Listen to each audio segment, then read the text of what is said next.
Hey guys, Sunny here from Online Sales Funnel Academy, coming to you live from my home office here in Seattle, Washington. In today's video, I want to talk about how you could put together a very simple schedule for your content.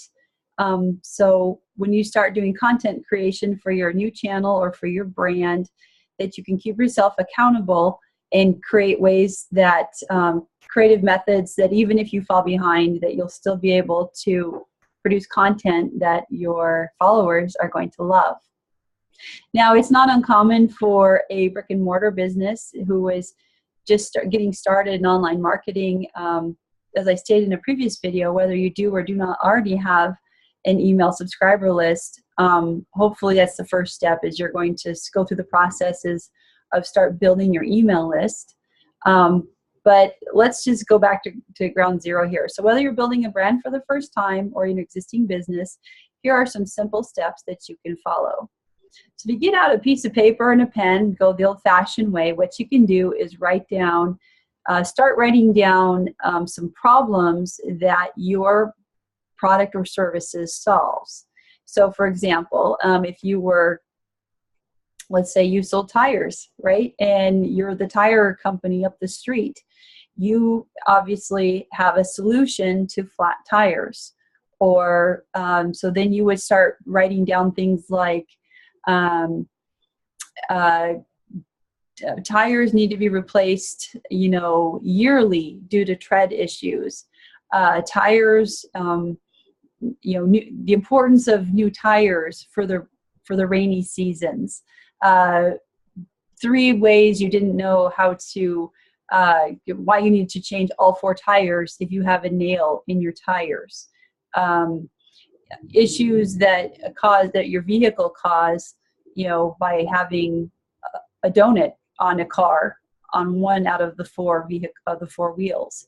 Do you see what I mean? So you want to take the specialized services that you have on your menu of your business and itemize each one out and start creating content around it in kind of like a did you know type of scenario. So what might be commonplace for you, or what you might consider common sense, is not common sense to the rest of the world.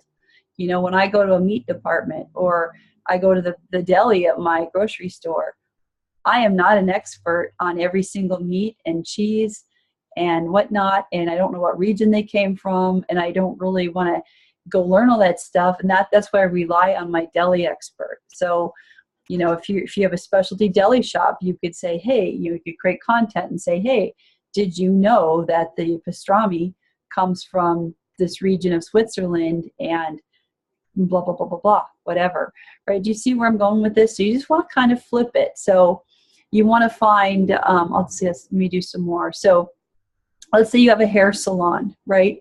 And, you want to create content for your customers. So I would say, depending on what kind of services you offer, let's just say it's the basics, like what I call the basics, cut, style, blow, perm.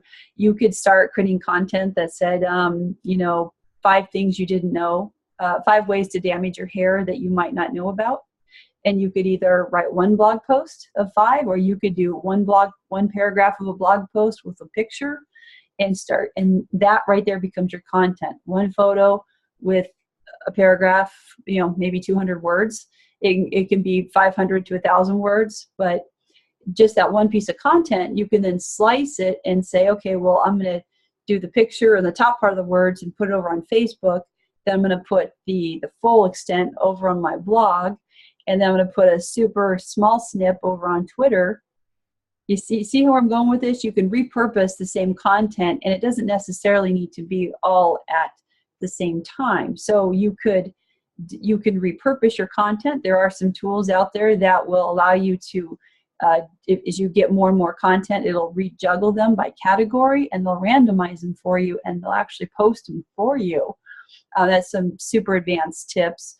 If you're just getting started, I don't necessarily recommend that right out of the gate, but know that you can graduate to that level, where you can get an app that will help you do that for you. In the beginning, I just recommend most clients just start with 1 blog post a week. and posting up to 2 times a day on Facebook. It could be, now the blog post is connected to Facebook. When you set it up correctly, you want that social signal shooting from your WordPress blog over to Facebook. I don't recommend putting all of your best content straight onto Facebook where it's not hooked onto your blog. And the reason for that is that you don't want to put all your best content on any one of the platforms because they could come along and wipe it out and you wouldn't have that information. Does that make sense? Because there's 2 ways to make a post. If you go into your Facebook feed and you say, create a post, you could just paste an image and put some words. Facebook owns that. But if you have a WordPress blog that you own that's sitting on a WordPress server and you make a blog post and you put it on Facebook, then you own that data, right? And if they were to come and wipe it out, you still have the original on your WordPress blog. So anyway, I hope that made sense. I hope you got some value from today's lesson. Be sure to like, comment, and subscribe to my channel. And any questions, just put a question in the link down below. Thanks.